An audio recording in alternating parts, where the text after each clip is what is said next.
इकडे पुण्यामध्ये 100 कोटी रुपयांपेक्षा अधिक किमतीचा ड्रग्ज जप्त करण्यात आलाय। पुणे पोलिसांच्या गुन्हे शाखेनं विश्रांतवाडी भागामध्ये छापा टाकून 52 किलोंपेक्षा अधिक मेफेड्रॉन जप्त केलेला आहे।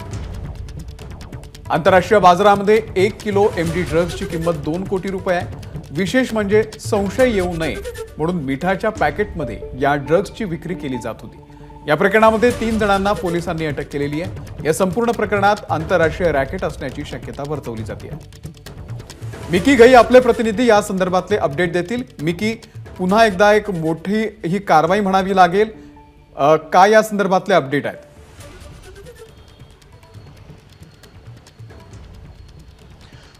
अमोल, जर आपण पुण्यात या ड्रग्सची साठा बघितला तर सर्वात मोठा साठा आता हा पुण्यामध्ये सापडलेला आहे। तो म्हणजे जवळपास 55 किलो एमडी ड्रग पुण्यामध्ये सापडलेला आहे। क्राईम ब्रांचनी ही मोठी कारवाई केलेली आहे।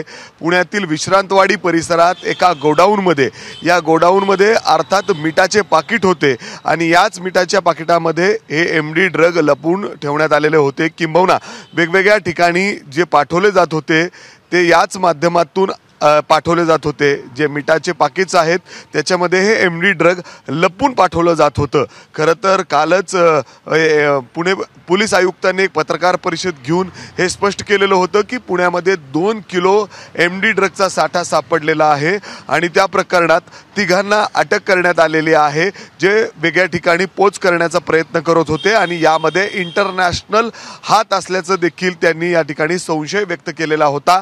त्या दृष्टिकोनाने तपास देखील सुरू होता। मात्र यांच्याकडे सखोल तपास करत असताना, कारवाई करत असताना आणखीन एक धक्कादायक माहिती समोर आली। ते म्हणजे विश्रांतवाडीमध्ये एक मोठं गोडाऊन आहे आणि त्या ठिकाणी आणखीन एमडी ड्रग लपवून ठेवण्यात आलेला आहे। रात्री पुण्याची जी क्राईम ब्रांचची टीम आहे तिथं रात्री उशिरा पोहोचली आणि जेव्हा त्यांनी तिथं कारवाई करायला सुरुवात केली तेव्हा हे निदर्शनास आलं की मिठाच्या पाकिटामध्ये हे लपवून ठेवण्यात आलेले आहेत। अर्थात मीठ तिथं आणलं जातं आणि ते बारीक होल करून तिथं ओपन केलं जातं आणि हे एमडीचे जे ड्रग्सचे छोटे छोटे पॅकेट्स आहेत ते आतमध्ये टाकले जातात आणि जिथं तुम्हाला पोच करायचं आहे आणि हे मिठाच्या पाकिटांच्या माध्यमातून हे एमडी ड्रग पोच केले जातात। अर्थात जर आपण दुसऱ्या बाजूला बघितलं तर कालच पुण्याचे नवीन पोलीस आयुक्तांनी पुण्यातील जे पब्स आहेत, डिस्को आहेत, इतर जे ठिकाणं आहेत त्याच्यावर सक्त कारवाई केलेली आहे।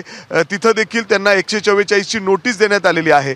किंबहुना आपण असं देखील सांगू शकतो की हे ड्रग्स तिथं तर जात नव्हते ना, असा संशय या ठिकाणी व्यक्त होतोय। मात्र जर आता आपण बघितलं तर पुण्यामध्ये ललित पाटील प्रकरणानंतर आता जी ही कारवाई आहे, जे पोलिसांच्या हाती धागेदोरे लागलेले आहेत या ड्रग्ज रॅकेटच्या संदर्भातले, हे सगळ्यात मोठे आहे। जर याची किंमत बघितली तर आंतरराष्ट्रीय बाजारामध्ये याची किंमत 100 कोटी रुपयांपेक्षा जास्त आहे।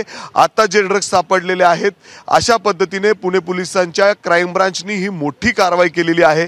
आता हे पाहायचं आहे की हे ड्रग्स कुठं जात होते, कुठं विकले जात होते, याच्यामध्ये कोण कोण मोठ्या लोकांचे हात आहेत। एवढंच काय तर पुण्याचे क्राईम ब्रांचची टीम वेगवेगळ्या राज्यांमध्ये पोहोचलेली आहे, खास करून दिल्लीला पोहोचलेली आहे। त्याचबरोबर मुंबईच्या दिशेने देखील एक टीम पोहोचलेली आहे आणि आजूबाजूच्या राज्यांमध्ये देखील पुणे क्राईम ब्रांचची टीम पोहोचलेली आहे। नक्की हे एमडी ड्रग कुठं बनवलं जात होतं, कुठं तयार केलं जात होतं, कुठून आलं, या संदर्भातला अपडेट आता पोलिसांकडून आपल्याला मिळेलच। परंतु तुर्तास धन्यवाद मिकी या संपूर्ण माहितीबद्दल। एबीपी माझा, उघडा डोळे बघा नीट।